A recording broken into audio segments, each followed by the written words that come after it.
Hey Pokemon trainers, Galutrad here. Just wanted to pop in and let parents know that this episode, all about our favorite ghost-type Pokemon, could maybe get a little spooky for young kids. We do only talk about things that come from the games, so it should be okay, but wanted to throw out this advisory just in case you wanted to take a listen first. Happy hauntings!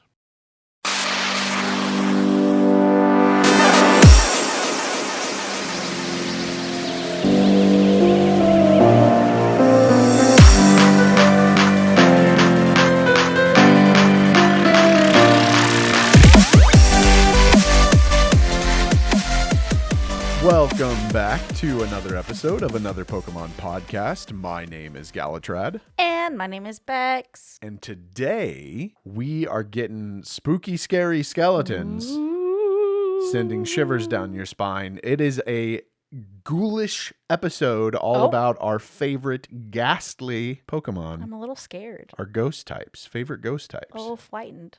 A little frightened. A little frightened. You should be. Pokedex entries get as creepy as possible in ghost types. I know. There was one. Go ahead. I was going to say, I actually have, I don't want to explain why right now, but I actually have like a little story that I clipped from a website that I found about one of my Pokemon that gave me the chills a little bit. It was pretty creepy. Wow. Yeah. Yeah. As I was going through my list, making my list, there was one that I kept moving up my list because of its Pokedex entries. Mm-hmm. But yeah, that's what we're doing today. It's very exciting. Okay. Happy Halloween to those who celebrate. If you're in an area of the world that celebrates. Holiday. It's your favorite holiday. Oh, I thought it was our favorite holiday. I like this holiday season, but it's you like Thanksgiving and Christmas too. Yeah, I like the whole from October to December. Couldn't be me. Big fan. I mean, that's not true. I used to really love Christmas. I just think I get stressed out about Christmas now. Yeah. But I do like watching like Christmas movies and like getting all cozy and like making cocoa and like all the fun stuff. But yeah, a big fan of all the holiday seasons. So we would love to know. Well, especially if you did a Pokemon themed costume, we'd love to hear what that is. That's true. Galutrad is going in a Pokemon themed costume this year with our friend Aaron. He is going to, well, I'll let you tell them what you're going to be. I'm going to be Carrie from the movie Carrie, based on the book Carrie, by Stephen King. Yes. What are you going to be? By Stephen Carey. No, his name is not Stephen Carey. Yeah, me and friend of the show and has worked with the show on a couple things, Aaron. Mm-hmm. We're going as Team Rocket Grunts. Yeah. So I think he's styling his after a different one. I'm not 100% sure, but I'm styling mine after the Rocket Grunts from Pokemon Let's Go. Yeah. And I'm going to be printing out we have a 3D printer. I'm going to print out some Pokeballs and paint them and make them so that they're like sized to be on our belt Better loop. Hurry it up. Yeah, it'll be fun. Time. No, I'm not. It'll take like a day. But yeah, that's gonna be super exciting. Well, and we're both going. Actually, we have two costumes this year because we're both going to a Rocky Horror Picture Show themed party, and we're gonna go as Brad and Janet. Yes. So that'll be fun too. Yeah. But yeah, we'd love to see you guys as Pokemon costumes if you have them. Yeah, absolutely. Share them to our socials. We will retweet, blog, post, whatever terms there are out there of any of them. But Bex, how are you doing? You know what? I feel so much better. I finally, I'm not going to say I recovered from my allergies because I still have a little bit of congestion going on, but like, I'm sure I sound a lot better this episode. And thankfully I don't have to run this episode, so I don't have to talk the entire time. Yeah. But I've been doing good. I've been reading a lot. Just actually got a new book, a new Allie Hazelwood book for anyone that reads the romance books. I got that, and I haven't really been playing a lot of video games, but I randomly did pick Minecraft back up and started building a hobbit hole in a creative mode. Yeah. Yeah. Yeah, that's been fun. That's been a lot of fun, and it's been really exciting to see you. You always get ingrained into like a particular habit a particular genre of doing something, and you just deep dive into that. So it's a really fun aspect of you. I have to listen to a couple books. I don't have to, but in order for me to reach the goal that I set for myself that past me decided was a good idea, I have to listen to a couple books and get them on like Libby and other places you can get audio books. And I don't want to play a video game that involves a lot of writing, or a lot of reading, I should say, on my end, a lot of reading while I'm listening to a book, because then I'm not paying attention to either one. Yeah. So making a hobbit hole in Minecraft while I listen to a book is top tier. It's very, very comfy, very cozy. Nice. Yeah. What about you? I've been doing really well. I rolled credits on Hades. Roll credits. Yeah, so there's still so much to be done in that game, but I feel like I'm at a point where I can set it back down for a little while again. And I've been playing a lot of Donkey Kong Bonanza. I'm really trying to beat Donkey Kong Bonanza before Pokemon Legends ZA comes out. That game did finally grow on me, by the way, watching you play it. Yeah, good. Yeah. I'm excited for you to give it a play. It is a lot of fun, and it's very like it like I said before, it just feels good to run around in that game. I've also been reading a little bit from here to there, and mostly just working and doing a lot of stuff for the planning behind the scenes stuff for the show. We've got a lot of really cool episodes coming up soon that we're excited to do. So trying to finish Donkey Kong Bonanza before Legends ZA comes out, and that's coming out very soon. Mm-hmm. I should be out already by the time this episode releases. Yep. So that's exciting. I hope everyone's enjoying Legends ZA, and hopefully my live stream was successful. I'm sure I had fun. Shout out to future me for having fun. Future/past you. Yes. Yeah. But you know what is in the future? Future Sight? Are you using Future Sight? I used it 2 turns ago or 4 turns, whatever turn ago it was. But it's listener feedback. I had no idea that was coming. This is my first time here. Yeah.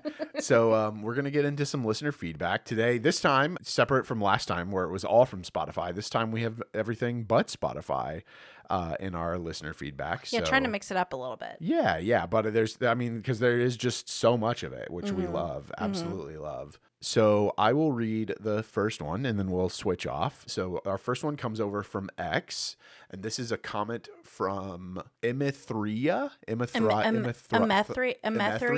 Yeah, I think Emethria. That sounds good. Emethria, please let us know if we're saying your name right or wrong. Or Emetheria? Possibly that. This is about our Delibird Delivery Season 2 episode. So all about listener feedback. Mm-hmm. And Emethria says, I just started the podcast today. I'm currently listening to episode 2 right now and really enjoying the conversations and chemistry between the hosts. Well, I'm super glad that you are enjoying it. I hope that you've caught all up and have been looking forward to the new episodes as they release. And we're glad to have you here. I hope you have a good time with us and the community. You can't see it, but I just did my little dancey dance. You did do a little dancey dance. Dance. It caught my eye. You want to go ahead next? Yeah. Thank you, Yes. Yeah. Thank you for so that much. Comment. Over on YouTube, which is our newest endeavor. Yes.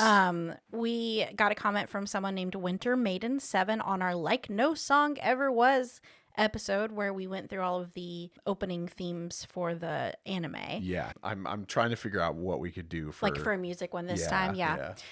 We got a suggestion. I think we read on our Delibirds episode. We should go look for that. We should. I should have written it down. I recall this. Yeah. But that way maybe we could do that for season 2 as a listening episode, because we don't have the listening one planned yet, the reaction one planned yet.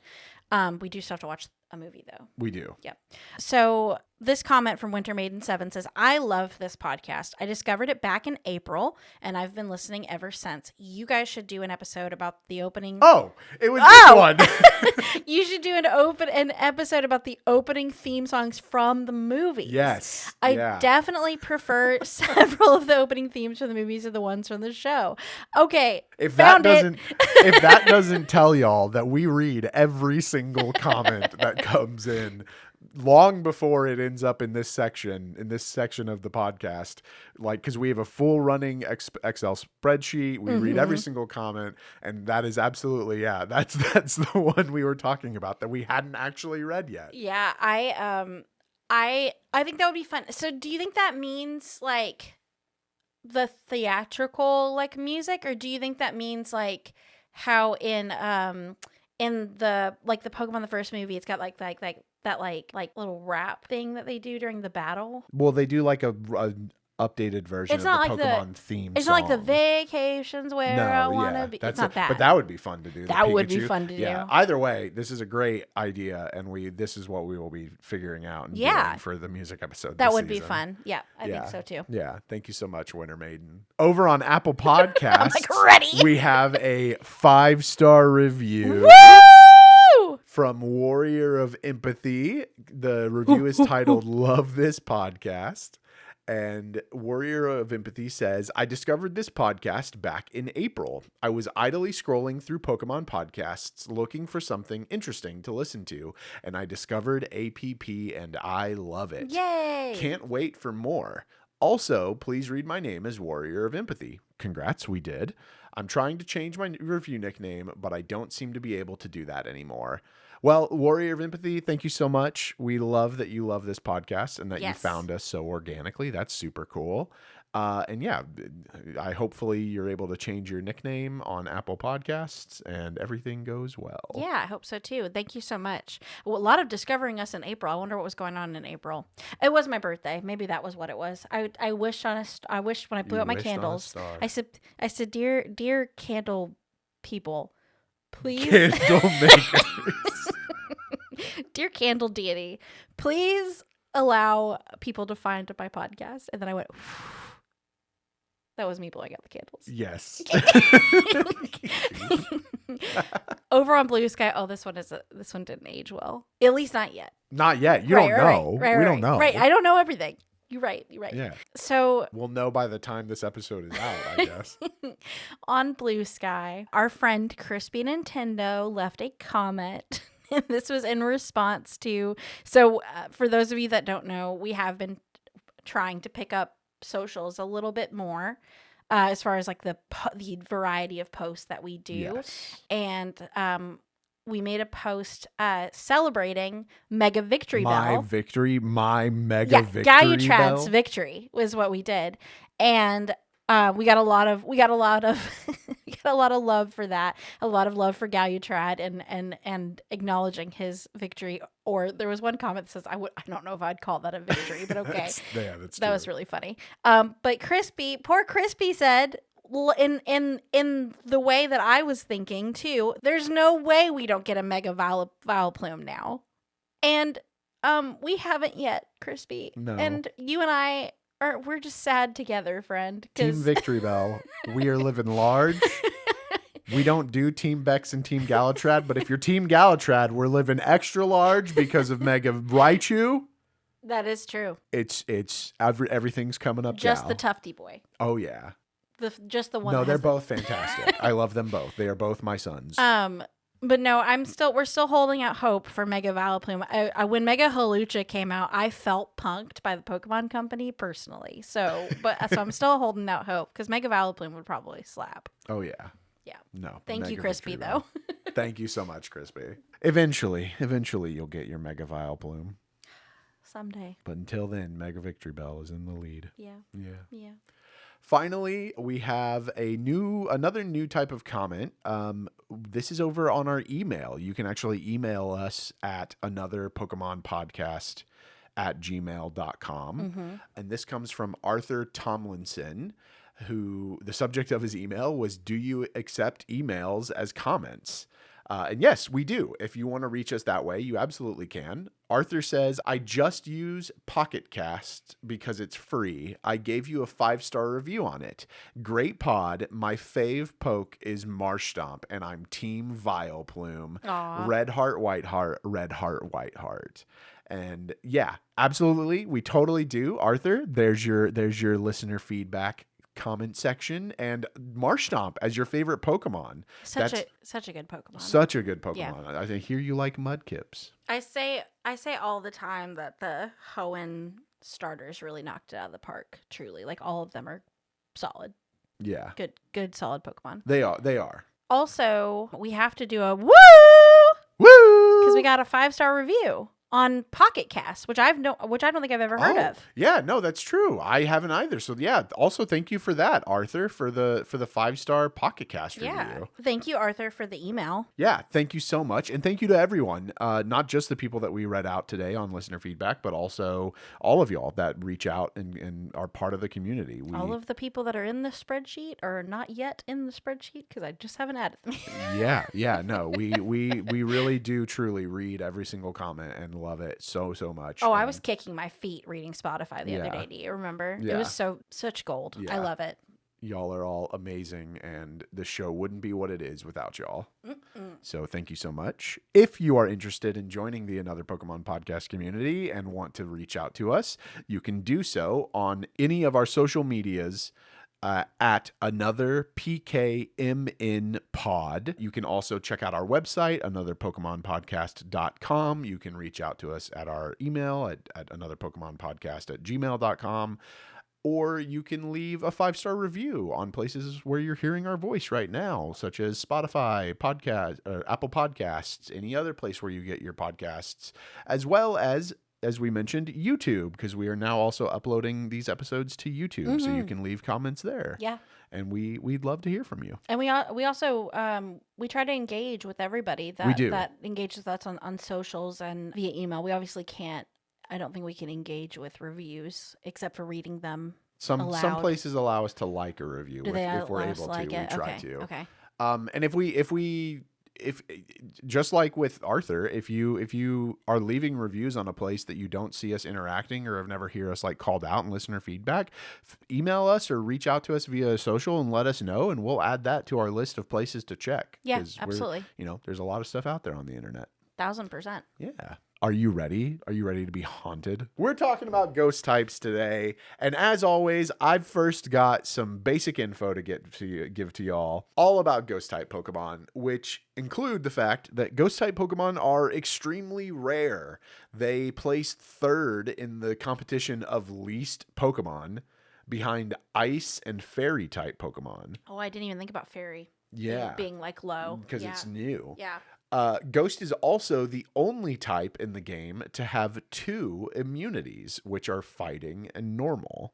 Mm-hmm. On that note, ghosts are super effective against psychic types and other ghosts, and they are not very effective against dark types. They obviously have no effect against when fighting normal types.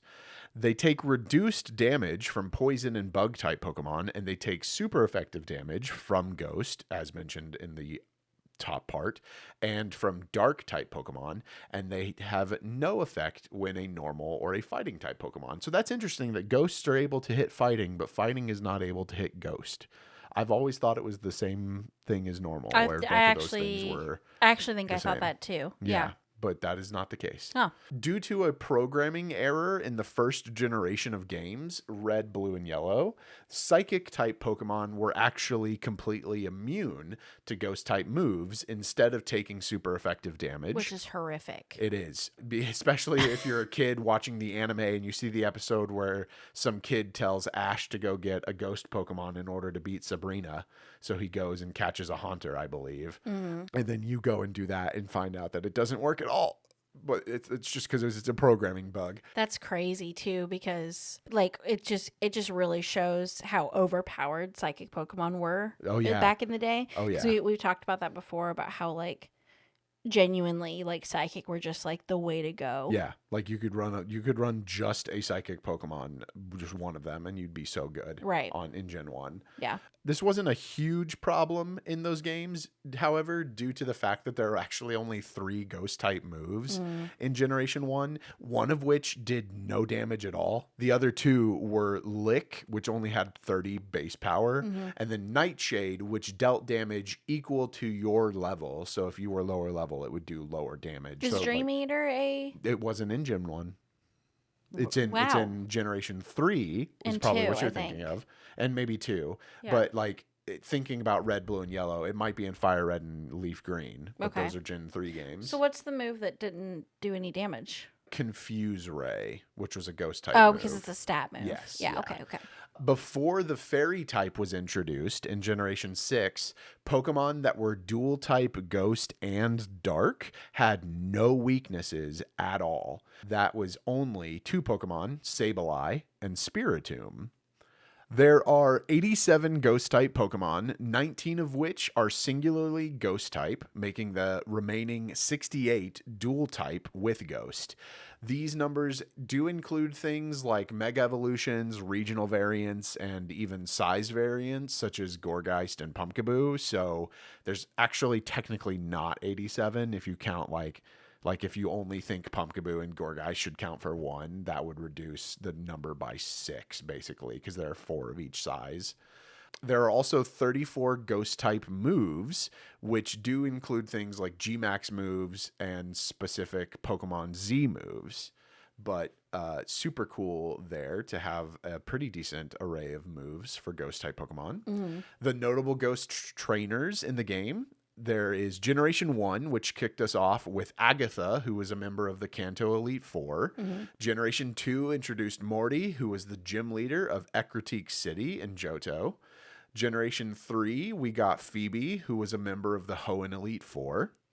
Generation 4 had Fantina, who was the gym leader of Hearthhome City in Sinnoh. Generation 5, there was Chantal as a member of the Unova Elite Four. Generation 7, we got Double Trouble with Acerola, who acted as both the trial captain of the thrifty Megamart's abandoned site on Ula Ula Island and as a member of the Alola Elite Four. So just like Norman, she was putting in double the work. Oh, wow. Okay. Generation 8 split things off with Pokemon Shield exclusive Alistair as the gym leader for Stow on side.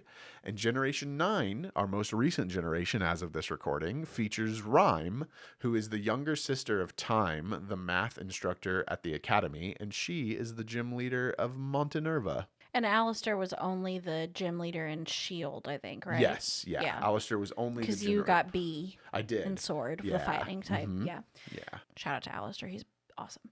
He is really cool, and he's and got some great moments in the anime, I I'm hear. pretty sure half the reason I picked Shield, right? Because I think I picked it for Galarian Ponyta and Alistair. Yeah. That makes sense. Isn't Phoebe... Am I making this up? I feel like this is another... Do you remember when 1,000 years ago when we started this podcast, I admitted to the world and you that I thought Flannery was Blaine's granddaughter? Yes. That was canon. Yeah. Isn't Phoebe Agatha's granddaughter? No, because Phoebe's grandparents are the elderly caretakers of Mount Pyre. I'm just wrong again. Everyone is everyone's grandmother and grandfather, okay? Yeah. Perfect. I'm someone's grandmother. I don't know who. No, I have no idea what I was thinking of. But anyway. Okay. Thank you for sharing that. Yeah. So that's my fun information. I always thought it's interesting that Agatha's considered a ghost trainer because there's only 3 ghost Pokemon and she has more than that. But I've always thought that it was canon that Sabrina was a ghost and psychic type trainer until I got like older and realized that it was pretty one-dimensional as far as like the type training for gym leaders. Yeah. But I like could have sworn I think it's because of the anime. Because she's so creepy. Because she's so spooky. And because I'm pretty sure Ash ends up giving her the Haunter. Oh, maybe. I'm pretty sure maybe he to does. like play with. Or something, yeah. It's been a while since I've seen that episode. Me too. Yeah, I don't know. But those are really cool trainers though. Especially I remember really struggling with Ecruteak. I don't know if you did too. I don't think so. I don't think I did. In Gen 2. Yeah. I had to use Eradicate so that he couldn't touch me and just bite. That's pretty smart. Yeah. It's like what I ended up. That was my stratagem. Well, and yeah, there's a in one of the many Nuzlocks that I attempted and did not complete while I was streaming. I was Nuzlocking Sun and Moon, and we had a Makuhita that was able to take out a ghost type Pokemon because of the fact that I happened to have the Pokemon move that allows fighting and normal type Pokemon to hit ghost. Mm-hmm. So That's funny. yeah. But yeah, that's all of our little fun facts. about the ghost type. I'll start us off because Okay. I think I'm going to immediately upset people. Okay. Well, I do want to say just really quick, this is kind of a disclaimer for this episode and future episodes. The more of these we do, the more dual typing. Like, I'm not saying there's going to be crossover between me and you, but there might be crossover with previous episodes that we covered like a dual type on. So that's just a heads up. It might happen. No spoilers though, but like also spoilers because Bug for sure is going to have for me crossover because like there's not that many only bug Yeah, Pokemon. there's a lot of dual type Pokemon. Yeah, well you just said there's only 19 out of however many ghosts there are. like you were almost guaranteed to get crossover. Yeah. I definitely messaged Galutrad and was like, "So I'm not telling you what I picked, but is this okay?" Because I was like, I don't know. It's going to happen. It just makes me sad. I want it to be fresh, but like the heart wants what it wants. I'm glad that you didn't do that. I'm glad that you picked what you. No, I stuck with what I stuck with. I did go back and look at my notes and just make sure that I said something, that I added something to it that maybe we didn't talk about before, so that it would at least be not like the same. Yeah. So, well, anyways, okay. Well, I'm excited to hear. I'm excited my for you. number 5. Yeah, I'm excited my to hear least it. favorite. Your least favorite. Yeah. It's my favorite thing to do. I think this is the only one maybe that I'm willing to bet that you and I might have crossover. Really? Yep. Uh-oh. My number 5 is Gengar. Oh, okay. Yeah. Gengar, who deservedly the original ghost type Pokemon. Gastly, Haunter, Gengar. Like, Gastly technically is the original. Gengar, National Dex number 94. Mm-hmm. He is a ghost and poison type. He's known as the Shadow Pokemon. Yep. Obviously, because he's the first of all. Generation 1 introduced Red and Blue, introduced Gengar. Red, Blue, and Green, if you're in Japan, has a base stat total of 500 and has the ability Cursed Body, which Cursed Body gives you a chance to disable a move that does physical contact to Gengar. It's like a 30% chance. Mm-hmm. In generations 3 through 6, it had the ability Levitate instead of Cursed Body. Levitate makes you immune to ground type attacks. And they got rid of it, which is unfortunate because poison is weak to ground, so Levitate would have been great. The evolution line, as I mentioned, Gastly evolves into Haunter at level 25, and then you can evolve Haunter into Gengar via trade, or if you're in Pokemon Legends Arceus, you can use the item, the linking cord, that they introduced in there to be able to allow people to evolve without trading Pokemon. Mm-hmm. Gengar's great. You know him. You love him. He's like a purple, dark, scary version of Clefable, who is a pink, happy version of Gengar. And that's a common theory, is that people think that Gengar is a Clefable shadow that became a ghost type Pokemon, Clefable's shadow. In the Silver Pokemon Pokedex entry, it says, for Gengar, it says, to steal the life of its target, it slips into the prey's shadow and silently waits for an opportunity. No, thank you. No, thank you. Indeed. I try to think about Gastly, Haunter, and Gengar like from the anime episode, and how goofy they are. Super goofy like in the anime. Stooges. Super dangerous in the Pokedexes. Yeah, they're very creepy. From the Moon Dex, it says it apparently wishes for a traveling companion. Since it was once human itself, it tries to create one by taking the lives of other humans. All right. Yeah, it gets dark. And then finally in the Sword Dex, it says, on the night of a full moon, if shadows move on their own and laugh, it must be Gengar's doing. So a little bit of Trixie there. Yeah. Towards the end. Yeah, I mean, a little bit classic. of spook. Yeah. I don't know. Do you remember, did you ever watch Casper the Friendly Ghost? Yes. He has those really dumb uncles. Mm-hmm. That's what I always think of. Yeah. Like, it's just silly. I do too. But also, like, no, there is, like, especially in the old Pokedexes, there's some creepy entries for sure. There's some creepy ones in the newer ones too. Are there? Oh yeah. Yeah. It just depends on the Pokemon that you're talking about. But I was going to say, I might know that, but I can't think of any right now. But yeah, so that's my number 5. That's a solid choice. Yeah. Great shiny mega evolution as we just talked about. Absolutely. Great mega evolution. Terrible period. regular shiny. You can't Pretty even bad tell. regular shiny. Yeah. Good Gigantamax. The version? Gigantamax Gengar Where is it's super, looks like a super circus doofy. tent or something. Yeah, he does, and his tongue really cool. sticks out as like the red carpet. Yeah, to the Gengar's tent. classic. He Gengar's is, great. Absolutely. I used to have a Gengar hat. I don't have it anymore. You did, yeah, I knew that. It I think I just loved it. I wore it too much. It just fell apart. Yeah. I ended up throwing it out, but it was great. Yeah, Gengar is super dope. Yeah. What about you? What's your Oh my least gosh. favorite? I am so excited because I knew, I guess like every other episode, I knew what my like top 2 were. Had no idea what the rest were. That's really interesting because, sorry, I don't mean to interrupt. Yeah, no, you're good. I forgot to mention this, and I talked about it with you. I did not. This was the first episode where I was like, I have no idea. Even What with your Gengar, favorites I are? was like, there's got to be something that I like more than Gengar. And obviously there is, because Gengar is my number 5. But this episode, I was totally, I know a lot of ghost type Pokemon. I was totally unaware as to how they would. Research blind. Yeah, I had to research every single Pokemon this Wow. time in order to be like, how do I actually feel about this? Well, my number 5 is a lot cuter than your number 5. Rude. It just is, because it's a little petite baby. My number 5 is Sinistea. Oh, Little teacup. yeah. Yeah. I just love how fun and cute this Pokemon is. It reminds me of Chip from Beauty and the Beast. Yeah, definitely.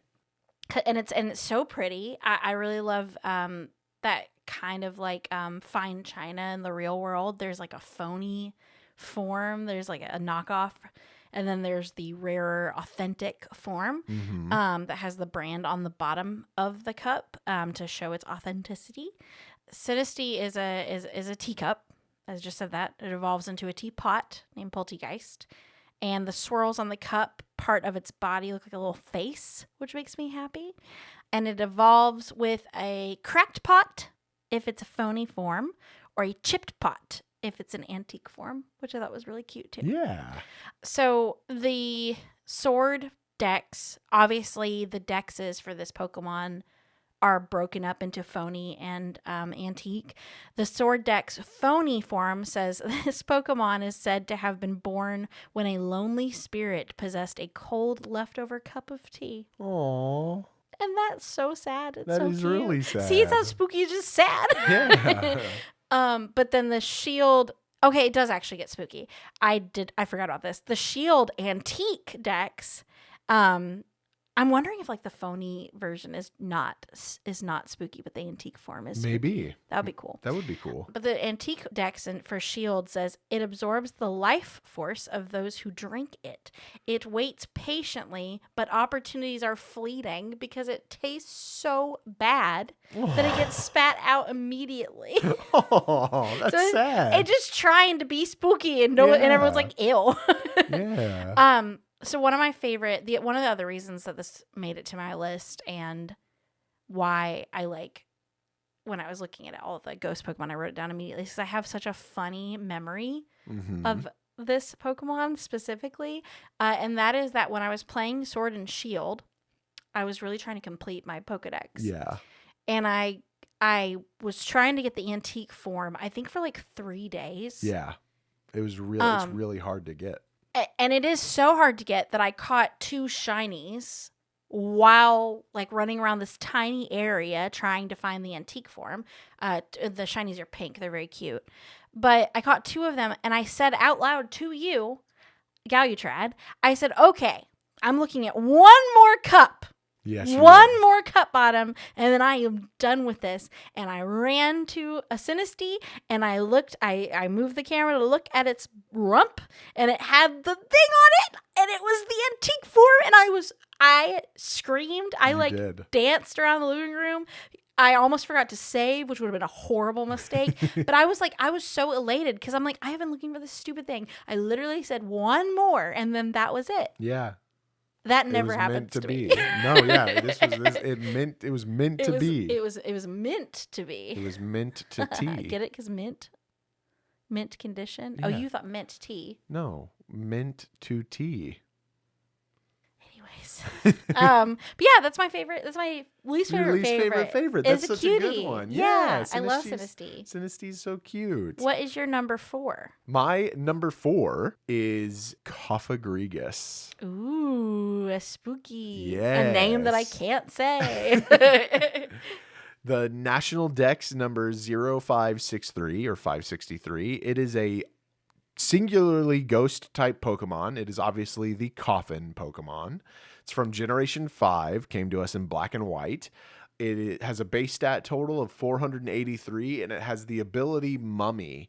Mummy is such a unique and interesting ability because anything that is touched by a Pokemon with Mummy has its ability changed to be Mummy. So it just spreads out in Pokemon battles.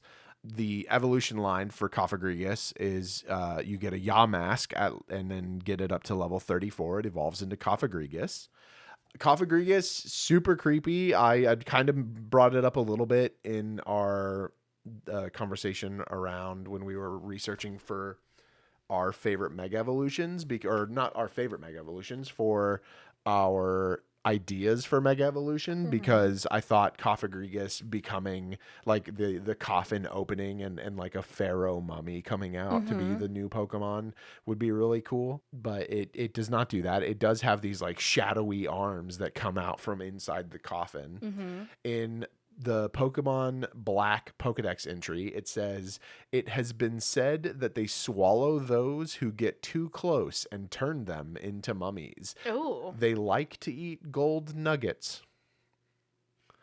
Which is a weird little thing to say after talking about swallowing anyone who gets too close to turn them into mummies. However, this is backed up later in Pokemon Sword's Dex entry. It says this Pokemon has a body of sparkling gold. Ooh. So maybe it uses the gold nuggets to like kind of keep it polished up or something. Polished. That's what I was thinking.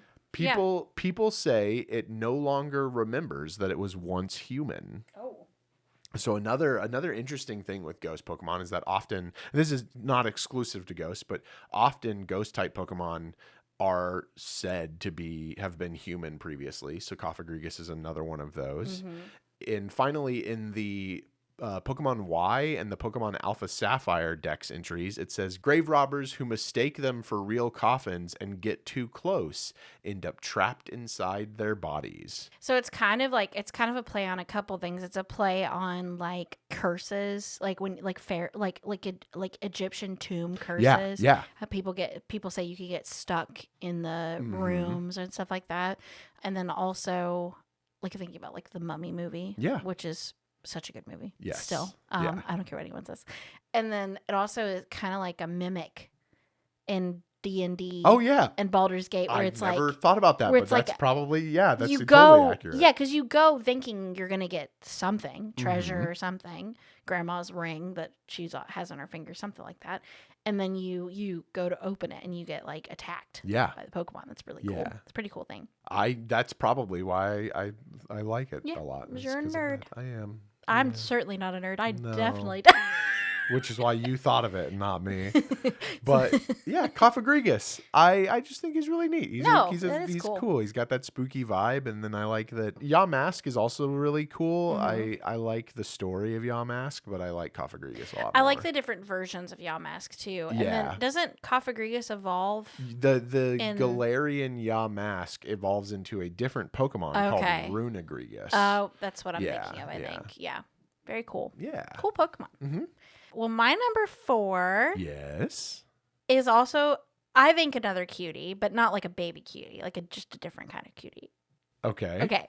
My number 4 is Giratina. It's not an inanimate object, but it's something that resembles both an animal and an inanimate object, because we were talking about inanimate objects earlier, being ghost Pokemon and how fun that is. My number 4 pick is Dragapult. Oh, because it's a dragon and a catapult. On the nose. A lot of Pokemon Sword and Shield love for you. Yeah, I feel like looking at just browsing my list, I feel like the later gens, not my list, but like my honorables and everything. I feel like the later gens really did good with their ghost types, genuinely, which is I'm sure shocking to people that know me and know like I normally like Gen 3 and 2, but. Yeah, no, Dragapult. I really like Dragapult. Apparently, it's a pseudo legendary. It is. Most of the dragon type. It's a dual ghost and dragon type Pokemon are typically the pseudo legendaries for the game. Okay, because I don't even really associate it with Galar because I didn't have it on my team until Scarlet and Violet. It was on my like team that I beat the game with. Yes. But I love that it's like this little derpy, dreepy, Yeah. little baby tadpole dragon thing. Yeah. And then as it gets bigger, little dreepies like stay with it. And it's like, it's got such a cute reason. And are you okay? So as I said, super on the nose name, because this is literally a dragon and a catapult combined, like a dragon ghost and a catapult combined into one. It's got a really cool design. Instead of the arrows for like or I don't know what they're called, like the ammo Like for a fins? catapult. Oh, ammunition, just the ammunition. Instead of like pointy like arrows or spheres or something, it has dreepies. Yeah. That it keeps in it. And the dreepies, apparently according to the Pokedex, I'm not just making this up, I promise. Apparently the dreepies that are inside the Dragapult's like horns, they're eagerly looking forward to being launched. Yeah. Because when Dragapult fights, it launches like at lightning speed these dreepies at people, and they're wanting that. Like, this is not a charge a bug situation where Vikavolt just like, here we go, let's go. And the charge bug's like, oh my gosh, I was trying to eat. Like, what are you doing? This is like the dreepies are like lining up for like an amusement park ride. Yeah. Like, this is their Disney Fast Pass. Yeah. Like that, they're ready. So they love being launched at max speeds. And then in the Violet Dex, I thought this was really cute. The fastest Dragapult is going to have like a group of dreepies surrounding it that want to fly at sonic speed. Oh. So you know how you can tell if Bisharp is like going to be a King Gambit or has a chance to have to be. Yeah. It's and it's because they have a ton of little poniards following them. That Dragapult has, you can tell if it's really fast because it has a bunch of dreepies That's around so cute. it. Oh, I love that. Dragapult's is very, very fast. I think, well, not the fastest Pokemon, but it's super, super fast. And the move is great. It's called Dragon Darts. Yeah. It's Dragapult's signature move. Yeah. And in VGC, it's really unique because in VGC double battles, if one Pokemon protects, Dragon Darts usually will hit each Pokemon with one dart, with one Dreepy. But if a Pokemon protects and the other Pokemon is left open, it has like the Dreepies, because they're alive, they have like an auto targeting system, and they will switch to both of them hitting the one that doesn't protect. Oh. Yeah. I just love him. I don't know why. He's definitely not the strongest Pokemon that was on my team. I'm not even gonna lie. Yeah. Like, he pretty wide open for some bad, super effective moves. But he cute. Yeah. And he cool looking. He is very cool. His shiny's pretty cool too, because I think the red becomes like a yellow. Yes. I think it looks does. pretty nice. Yeah. I do really like Dragapult's shiny. Yeah. For sure. Well, cool. Yeah. That's so fun. My number 3 is a cute little guy. Is it? Yeah. Is it so cute? It's so cute. Is it a baby? He's just a little baby. Oh my gosh. Can't believe you put a baby on your list. My you really pick scary bugs. Number 3 is Sableye. Oh. Because he's just a baby. Yeah. Sableye. Baby gremlin. Sableye, also known as the Darkness Pokemon, but really calling it the Gremlin Pokemon would be really appropriate. Has a national dex number of 302. It is a dark and ghost type, so like one of those of the two that I mentioned up front. It was introduced in Generation 3 in Ruby and Sapphire.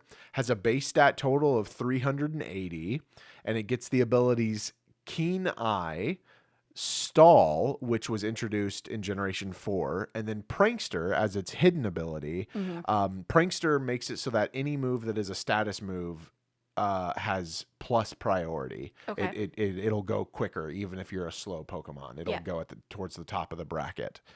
And Sableye does not evolve. However, it does get a really sick Mega Evolution that I'm a big fan of, where it hides behind its big gem. The Mega Evolution is cool. We talked about that when we looked at the Megas for Patreon, I think. Yeah. Sableye also, honestly, could be known as like the cryptid Pokemon because it looks like a little cryptid. It's a little gremlin dude. He's got a big blue body. He's got 2 giant gemstone eyes that are like diamond. They look like diamonds.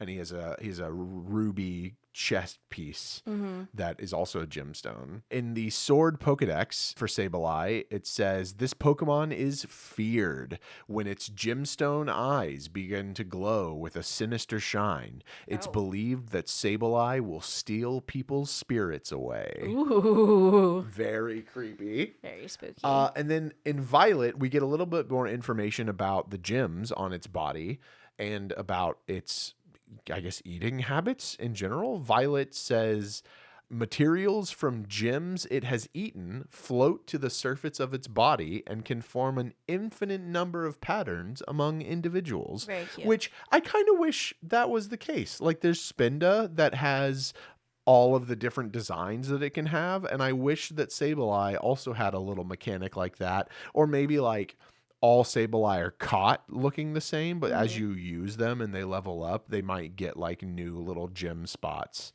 I also think it'd be cool if like maybe depending on like the month that you see the Sableye, if it got like the birthstone changed out. That would be kind of really thing. cool too. Yeah. Oh Yeah. my gosh, that would be so cool. That's a great idea. Thanks. I'm always You magical can girling take every that Pokemon. if you'd like. Yeah.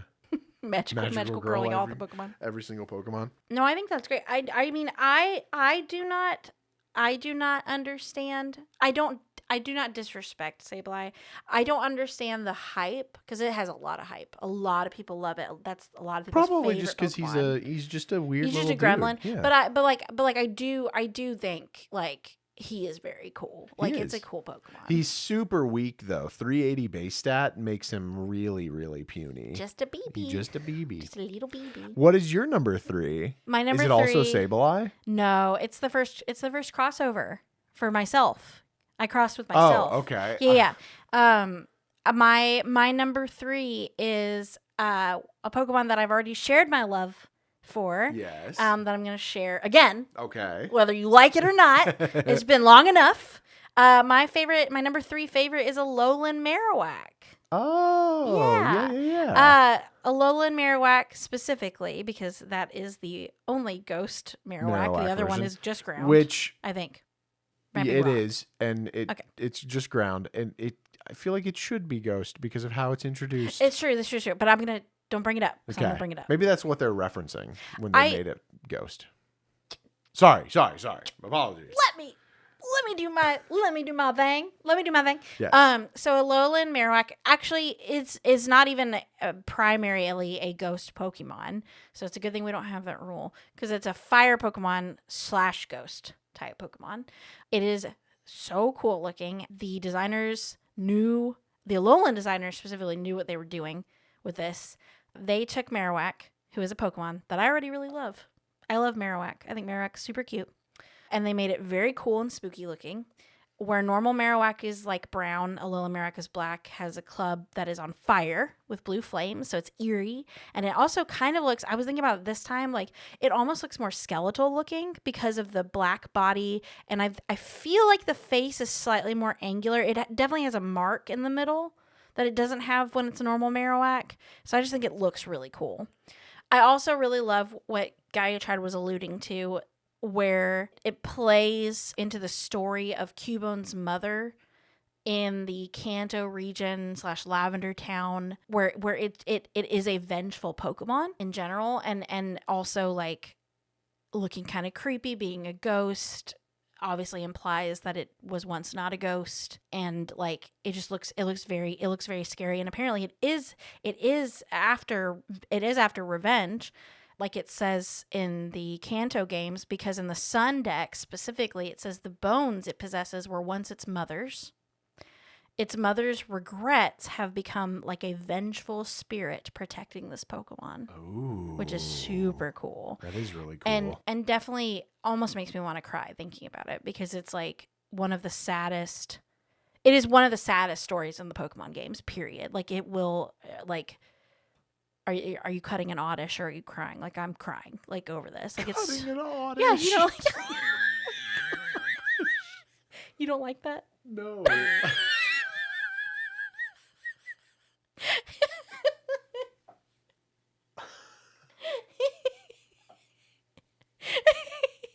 Oh my god. Anyways. took Galutrad out of this earth. Here, are you cutting an onion or are you crying? I'm crying over Marowak, over Alolan Marowak. So one thing I didn't share last time, a new fun fact. Yeah. Because I'm sure I touched on almost all of that last time because I just do be liking it and that's why. But a fun fact is apparently Alolan Marowak is the only dual type Pokemon that does not share at least one type with the Pokemon it evolved from. Yeah. That is cool. That is very cool. I think that's really neat. It's a really neat fact. Because I was like, oh yeah, because they did not make an Alolan Cubone. No. It just do be Cubone, but Alolan Marowak is it's fire and ghost. Yeah. Instead of being it loses ground. the ground type. Yeah, for sure. It's awesome Pokemon. That is a really fun fact. Yeah. Cool. Yeah, I am pretty cool. You are pretty cool. And speaking of being cool, cool kids eat cake. Yeah, cool kids eat cake. Great. Which is, I guess, what we're gonna go do because we're gonna go on break, and when we come back, we'll give our number 2s plus our honorable mentions, and then our favorite ghost type Pokemon. Cake break, cake break, cake break, cake break. Stay cake spooky. Break. Okay, bye.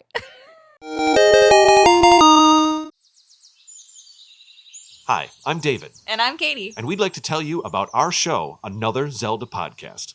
Whether you've been playing Zelda games from the beginning, Or just started with Breath of the Wild, we have something for everyone. from deep dives into how the games are made, review episodes. We even make top 10 lists and do a bit of music talk. That's right, if it's about The Legend of Zelda, we cover it. Listen to Another Zelda Podcast wherever you get your podcasts. We'll see you there.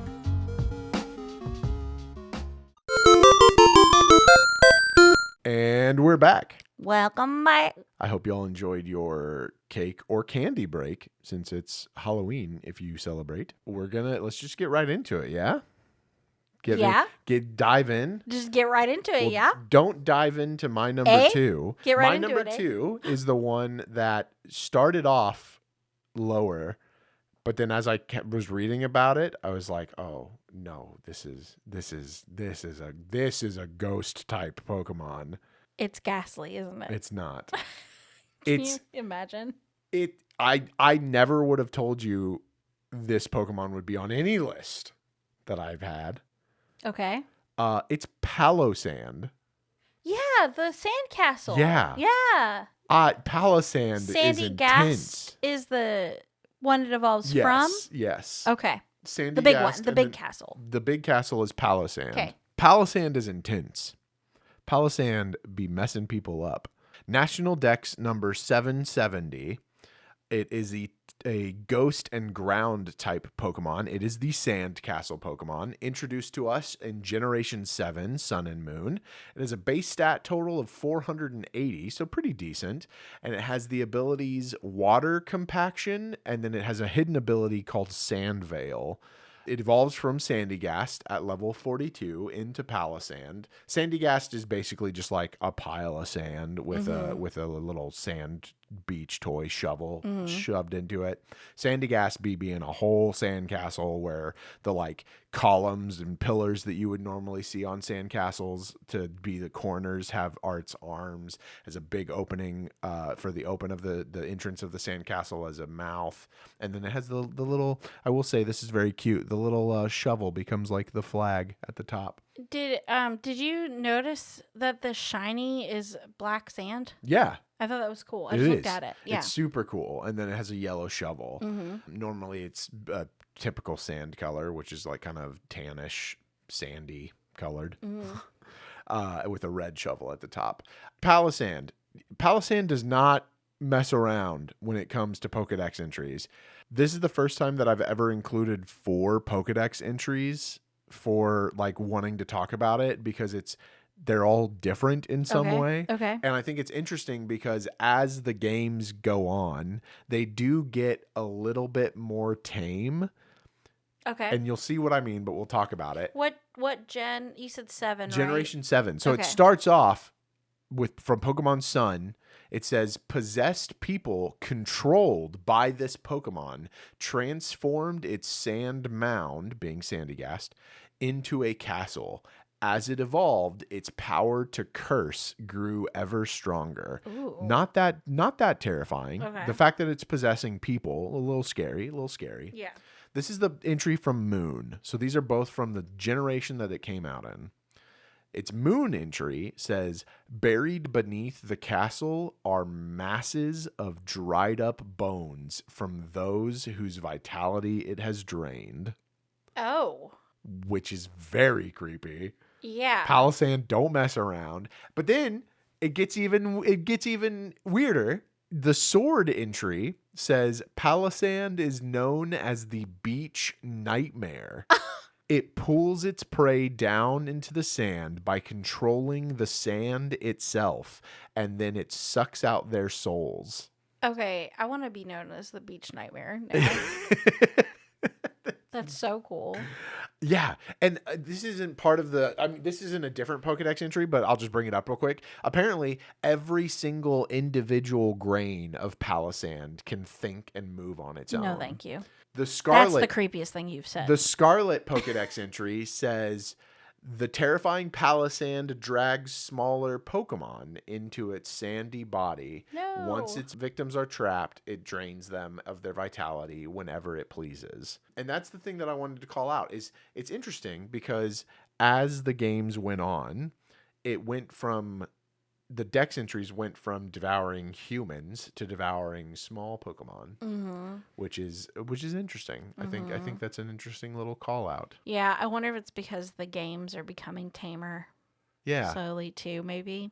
maybe. That is really cool. I honestly, I agree. I now understand why you said you would never have thought this would be on a list of yours. No, and 'cause because he looks goofy. Yeah, when This I is saw a sandcastle. Yeah, when I saw Sandygast and Palisand in Sun and Moon, I was like, that's just a pile of sand. What do I care? That's Yeah. a silly Pokemon. I didn't even know it was. I It's didn't even so- know it was a ghost It's Pokemon. so I didn't either. It's so spooky. Mm-hmm. Like it's basically living quicksand that looks inviting because it's a sand castle. Right, it looks cute. Yeah, Yeah, totally. that's No, I so don't like it. creepy. Yeah, I don't like it. Yeah, No, thank you. fantastic. Perfect. Absolutely love it. Awesome. Yeah, I will Wonderful. be using it on my Sun and Moon on our Sun and Moon Yeah, playthroughs. I mean for the real. show. Yeah, for Yeah. sure. Well, my number 2, I guess, is gonna surprise you. Okay. Even though I thought I feel like we've talked about this, but I do now that you've said what you've said so far, I think it will surprise you a little bit. My number 2 is not Gengar, it's Haunter.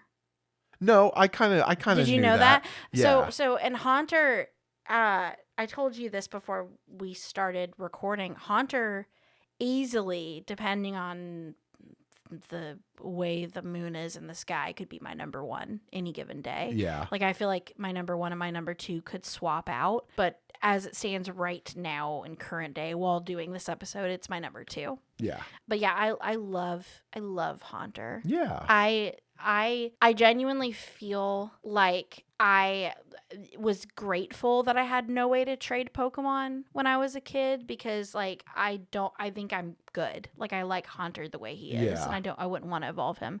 Kind of like Ash and Pikachu. Mhm. Like I want him to stay how he is. But I've always loved this Pokemon and I think Gengar is really a fantastic Pokemon. I especially love like the Mega Evolutions and the Gigantamax evolution. It's definitely really cool. But like I feel like Haunter maintains more of like a ghost look to him. Because Gengar gets his little feeties. And Haunter don't be having feeties. He floats and he's got like these is it called disembodied? Just the detached Yeah. hands that float next to him that look like they've got claws. Like I just feel like he's a little bit creepier looking. Mhm. And I definitely do feel like the Pokedex adds to his creep factor quite a bit, just like Gengar's. Because in the Gold Dex, Gold and Stadium were my favorite dexes this time. Interesting. In the Gold Dex, it says, in total darkness where nothing is visible, Haunter lurks, silently stalking his next victim. Ooh, which is super that is spooky. And then the Stadium Dex, it's got kind of what you said, like a little bit more of like a trickstery vibe. If you trip and fall for no apparent reason or hear a sound when no one is around, it may be a Haunter. Aw, Little tricky boy. Little tricky boy, little creepy Yeah. trickster. And then I have a fun fact for you. Okay. And I think this is super interesting, and I would love to listen to them at some point. But Haunter is apparently the Pokemon that has gone through the most cry changes throughout the series. Interesting. So apparently it's technically changed 3 times. So he's had 4 different cries. Yeah. So he had his Gen 1 cry, then it changed in Gen 2. Okay. Then it changed in Gen 3, and then it changed in Gen 6. Wow. They held on to the one from Gen 3 all the way till Gen 6 and then decided to change it. Yeah. That's interesting. Yeah, I thought so too. I couldn't. I'm not one of those people that can hear a cry and know what it is. You do better than I do because we every now and then we'll be like, who's that Pokemon? yeah, we'll see, yeah. we'll see like the little TikTok videos, Yeah. and try to do them, and you get them way more than I do. Yeah. Yeah. But I just think it's interesting. That would make it more challenging. I think it's interesting that it's changed so many times. Yeah. Yeah. Yeah. Because some of them have. I'm pretty sure some of them have the same cry that they've had forever. Probably. Yeah. Just like up in quality. Yeah. Due to sound. Right. My favorite fact about Haunter is the fact that you can ride him in Pokemon Let's Go. Yeah. It is just cute. becomes huge. Yeah. Yeah. I also like that he is so big because Yeah. Gastly is like so small. I think is Gastly small? Gastly's fairly small. Okay, he seems He's not small. like tiny, but Yeah. he's not huge. And then Haunter gets massive. Haunter gets massive. And Gengar, I'm pretty sure Gengar stays just as big as Haunter, but he just do be getting feeties. No, right? Gengar gets small Oh, again. he gets smaller. Yeah, yeah. Oh, interesting. Okay. Yeah. Well, still very Yeah. cool. I like Haunter a lot. Yeah. He's super cool. Haunter and Machoke are of the original Gen 1 Quattro that you have to trade in order to evolve it, which are Graveler into Golem, Kadabra into Alakazam, Haunter into Gengar, and Machoke into Machamp. Haunter and Machoke are the only 2 that I was like, I'm okay with these. Oh, I like Machamp. I like Like its Machamp as extra well. arms. No, Yeah. I like, but I'm okay. What with was the 4th one? I know about Alakazam. What was the 4th one? Graveler into Golem. Oh yeah, that's right. No, Golem is really cool. Yeah, I did not ever want to have a Graveler or a Kadabra on my team, but I do like Golem and Alakazam. Yeah. But like Haunter and Machoke, I'm totally fine with. They're Yeah. like they look cool. Same. They're neat. Yeah. They're cool. Well, Especially back in the old games, they look very creepy. yes, yeah. Machoke looks a little doofy in the old games. Sorry, I meant Gastly and Haunter look very Yes, creepy. Gastly in and the old Haunter games. look Yeah. super creepy. Yep. Well, before we get into our number ones, would you like to do your honorable mentions and I'll do my notable attacks? Sure. I actually, if you can believe this, when I was going through the list and picking out my ghost Pokemon, I had 8. Wow. So I didn't even have to make any cuts this time. That's awesome. I have 3 honorable mentions per usual because I just love to love things. One of my honorable mentions is Duskull. Okay. I've always really liked him. I think he's creepy but kind of cute. He's like a little baby Grim Reaper, and I said that I like the shiny version too because his cloak is like a dark red. Yeah. And it kind of reminds me of the Subrosians in Zelda Oracle of Seasons. Oh, okay. Yeah. That's kind of what it's giving to me. Cerulege is a solid honorable mention. Another fire dual type crossover like a Alolan Marowak. Cerulege is really cool, and it's rumored to be based on a possessed suit of armor, which I thought was a cool thing to add. And that kind of is on like the mimic Confagrigus. Confagrigus, yeah. Like comparison was on par for you. That's on par for me for sure. Yeah. And then this is a new one that I didn't know I liked as much until I started looking at it because I have not played a game where I've encountered it yet. Okay. And like we just discussed last episode, I have not played the Crown Tundra. Yes. Sword and Shield. Yeah.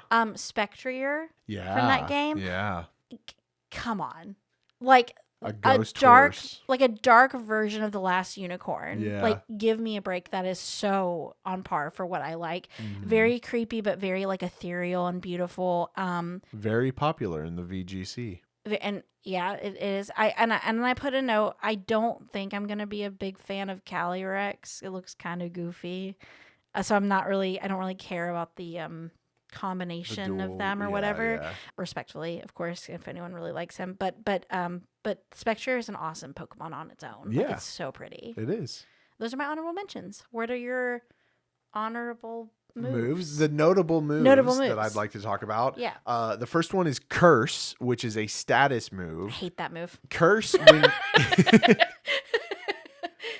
Curse when used by a ghost type Pokemon causes the ghost type Pokemon, the user of the move, to lose 50% of its maximum HP, which, unlike other moves such as Belly Drum that just won't work if you don't have at least 50% of your maximum HP, Curse will knock your Pokemon out but still get the move across.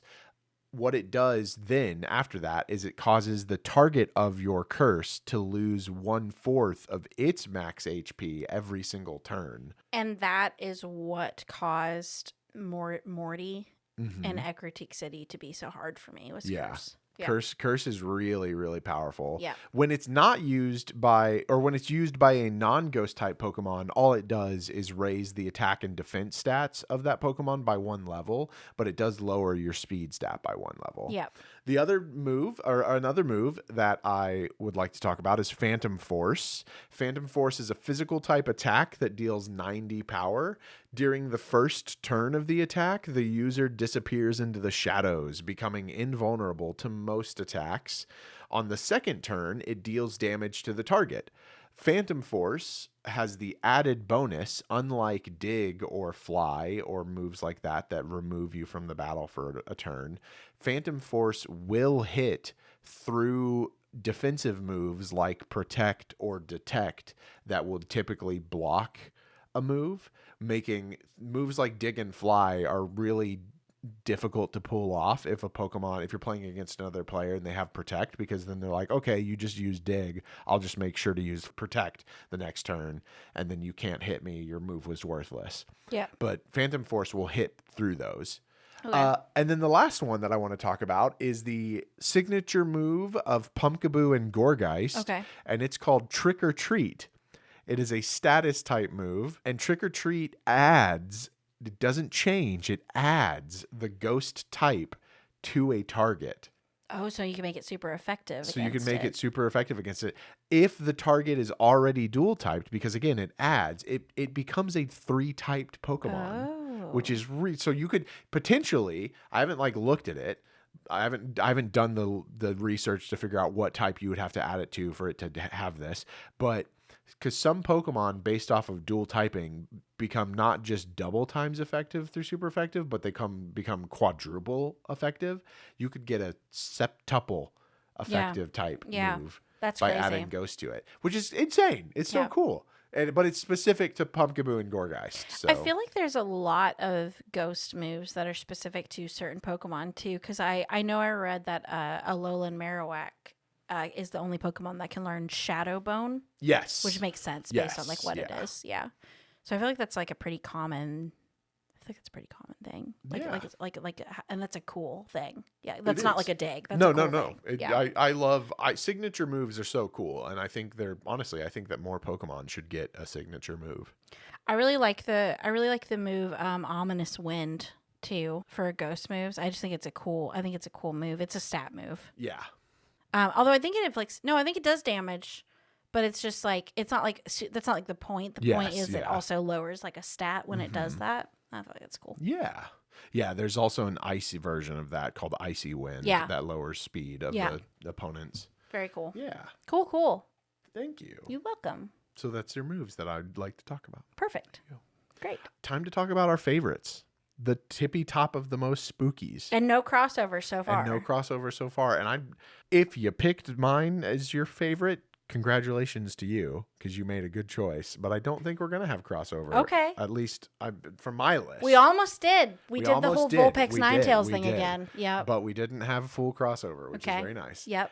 My number one is Shedinja. Of course it is. Of course it is. It's a bug type ghost. A ghosty bug. Yes. Shedinja, is it the only ghosty bug? I think so. Wow. Yes, it is the only ghost bug. You managed to pick the only one. Well, listen, Shedinja deserves to be here because it is one of the coolest concepts for a Pokemon that has ever been created. Shedinja has a national dex number of 292. It is a bug and ghost type Pokemon. It is known as the Shed Pokemon, introduced to us in Generation 3 with Ruby and Sapphire, has a base stat total of 236, but don't let that fool you. It's super cool. Its ability, and only Shedinja gets this, is Wonder Guard. I'll go more into that later. Shedinja evolves from Nincada at level 20, but only if you have an empty slot on your team and a Pokeball, specifically a Pokeball, in your bag. We talked about that in our weird evolution. ways to Evolution evolve. Revolution. Yeah. Very Yeah. cool. It's the only one that does evolve like that. Normally, you would get a Ninjask from Nincada, but you can also end up with a Shedinja. The Ruby Dex entry for Shedinja says Shedinja's hard body doesn't move, not even a twitch. In fact, its body appears to be merely a hollow shell. It is believed that this Pokemon will steal the spirit of anyone peering into its hollow body from its back, which is even more creepy by the fact that when you play the old games, your point of view is to look at its back. Yeah. Yes. Yeah. So you get to see right into that spirit hole. Shedinja's great. It looks like, if you think of a bug shedding its Like a cicada shell. like a cicada Yeah. shell, that's what it looks like, except it's got a little halo above it, which is very cute. Wonder Guard, let me talk about that. If you don't know what it is, you're going to learn why Shedinja is so cool. Oh boy. So Shedinja naturally, and I think you can't change this in any way, but just in case, maybe you can, but I'm pretty sure you can't. Shedinja only has 1 hit point. So you'd think it would be terrible, but Wonder Guard prevents all damage from direct attacks unless they are super effective. Since Shedinja is the only Pokemon to have that ability, it means that only fire, flying, rock, ghost, and dark type moves will have any effect on Shedinja. In theory, if you play against a trainer, an NPC, or another player that does not have a move of those types, you will not ever win because you will not be able to touch Shedinja. Now, there's a couple caveats to this, which I'll get into. Shedinja is not in Generation 9. There's a good reason for that, because thanks to the terastallization mechanic where you can change your type, if you were to change Shedinja into an electric type, which only has 1 super effective move type against it, which is ground, and then also give Shedinja the air balloon item, which gives it the ability to levitate until it gets damaged by something, which you can't touch it because of its guard. You would have a Pokemon that could basically not be touched at all. It would have a complete immunity from every single type of attack. Now, the caveat to this is that, as Wonder Guard said, it only prevents taking damage from direct attacks. So status type moves that cause things like burn or poison or any sort of weather effect, such as hail or Like sandstorm or something. like sandstorm, will still deal damage to Shedinja. So you'd have to have if it did all that. Yes. You'd have to have a ground move that wasn't an like earthquake. You'd have to have like something like a ground move that you could throw at it, right? Is that what you're saying? Oh. You could Terra, because all ground, it doesn't matter whether or not the move has like an animation that is a projectile or comes up from the ground. It's just if it is ground type, air balloon will not let you hit it. Okay. So because would be electric, and air balloon means it would be immune to all regular types of damage. The only way then that you could take Shedinja down is if you happen to have a move that deals no damage at all. So it's a status type move, but it causes an effect that deals damage. So like burn. Yes. Okay, I see. Yeah. Or if the weather happened to pop up, if you happen to set weather like sandstorm or hail. That is annoying. Yeah. Or it would be. It would be. Not even Swift? Not even, literally nothing would be able to touch it. So it would essentially become God. Which is terrifying. Yeah. So that's why I love Shedinja. That's why he's my number 1. He's so cool. I wish we could use him more often. But he doesn't attack. He does. He has. He does attack? Yeah, you can absolutely. For some reason, I thought he was like and he's not like just super a husk. strong. No. Yeah, he for every other way he works like a normal Pokemon. Okay. His attack stat is not, or his special attack stat. Neither of them are very good. They're not like amazing. Yeah. But he does. You can get a lot done with him if you're in the right type of battle because of the fact that he can't be hurt. No, that's cool. That's very cool. I genuinely thought, I know he was a Pokemon, but I thought it was almost like getting like a Magikarp. Like it splashes and nothing happens. No, yeah. Because it doesn't move. Yeah, it works like any other normal Pokemon. Good to know. Yeah, if you ever have a Shedinja on your team and you know that the gym that you're going into doesn't have any of those flying, fire, rock, ghost, or dark moves, you could take Shedinja at level 1 and solo the entire thing. Yeah, that's true. Yeah. Which is impossible because it would be minimum level 20. Right. But either way, you could solo it could beat with it. just Yeah. Shedinja. That's cool though. Yeah. Very cool. Super cool. Good. Great choice. Thank you. What about you? What is your favorite? I have a type. A very specific type. It's a type that's a spooky ghost with flames. My number one ghost type Pokemon is Chandelure. Oh. From the Unova region. Yeah. Yeah. Which was also Alolan Marowak and Chandelure were on my top 5 in my fire Pokemon, and Cerulege was in my honorable mentions in my fire Pokemon. You so have a I ghost have a fire type. type is your favorite type. I have a type. I like the shiny blue spooky and yet flames. Espeon. Same with me. My favorite type is bugs, Yeah. and then I like Raichu. I'm really drawn to it because it just when they have that like blue flame and they've got the spooky thing going, they look like so like magical. Like they just look so cool, and I'm like, yes, I would like you. And the first time I mentioned Chandelure liking it, I said I wanted one in my house. Yeah. And then I said, oh, just kidding. Here's a Pokedex entry for why I don't want one at my house. Yeah. So I have rewritten that sentiment. I would like a replica. I would like the Pokemon Center to make a replica of Chandelure. I do not want the actual one. This is not a Pokemon in real life situation. I want one that looks like it to hang up in this office so we can have spooky blue light to do our podcast too. I think that would be the coolest thing ever. That is what I'm putting out. I've put out some things into the universe and Pokemon has heard me. So Pokemon, if you can hear me, Chandelure, a real one. That'll be expensive. I'll figure it out. I'll get another job, a third job. Yes. It'll be fine. But anyways, so I really like it. I like how it looks. I really do enjoy the inanimate object, ghosty type Pokemon. I think that is one of the coolest things ever. What I do want to share with you today is a story about Chandelure, a very short one. Okay. That I found on on a website called theworldofpokemon.com, because I feel like I covered why I like Chandelure enough. Like that episode, I think I shared my love for it like enough in leaps and bounds. So I'd like to share a spooky story about Chandelure today, since this is the spooky side of it, spooky side of the episode. Yeah. It's kind of like, it kind of reads as like a Pokedex entry, but I don't know. I'm sure it comes from some Pokedex entries. But I just thought it was really cool. It's not just like fan fiction? I have no idea. I didn't fact check Okay. this. I just thought it was neat. Okay. Okay, great. Maybe I should have. It's fine. But I this is not my story. This is from theworldofpokemon.com, because I looked up Chandelure facts, and this is where I got led to.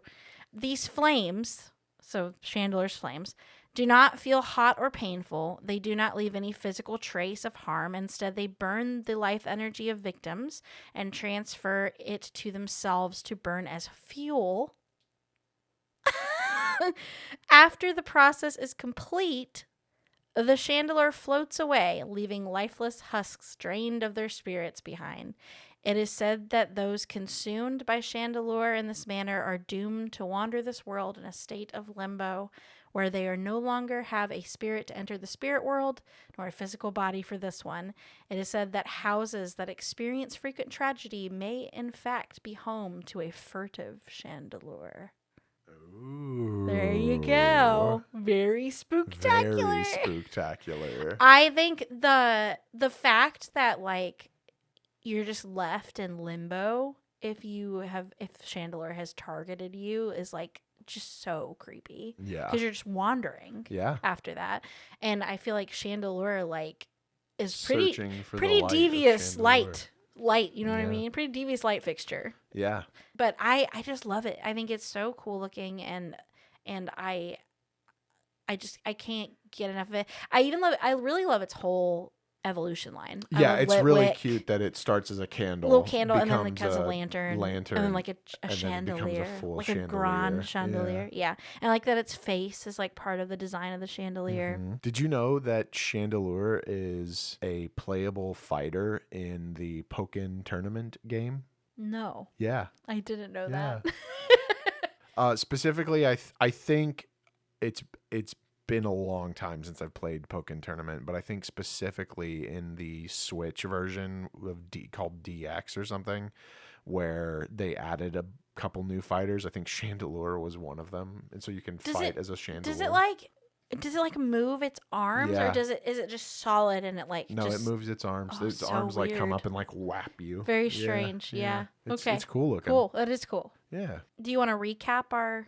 Yeah. So that means that the official Another Pokemon Podcast list, our favorite ghost type Pokemon, are Gengar, Sinistea, Cofagrigus, Dragapult, Sableye, Alolan Marowak, Palossand, Haunter, Shedinja, and Chandelure. Which, can I say, it's impressive we had no crossover with such a small pool of Yeah. Pokemon to choose from. Yeah, not Yeah. the smallest, but No.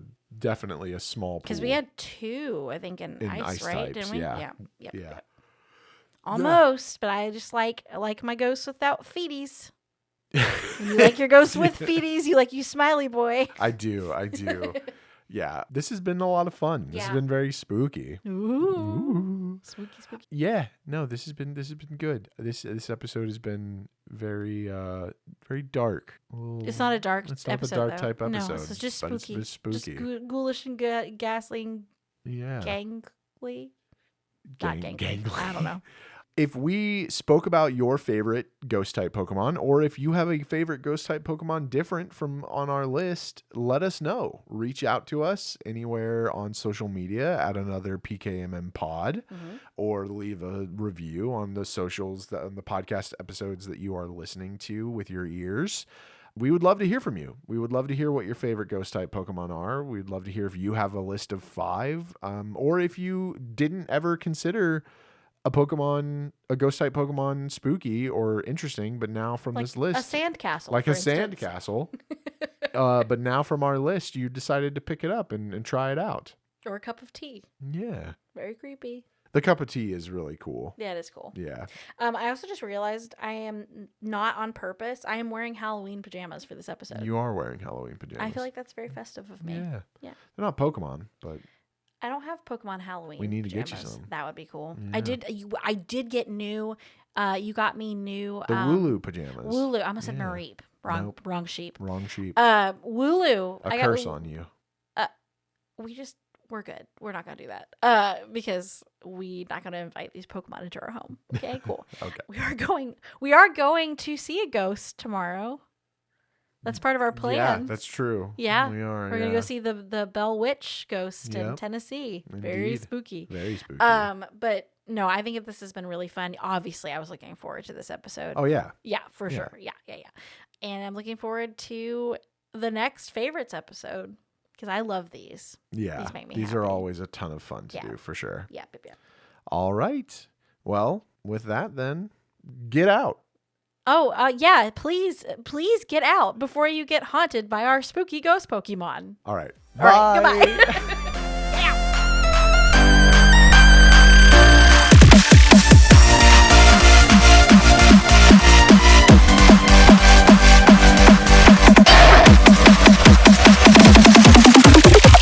Well, you gonna teach me something.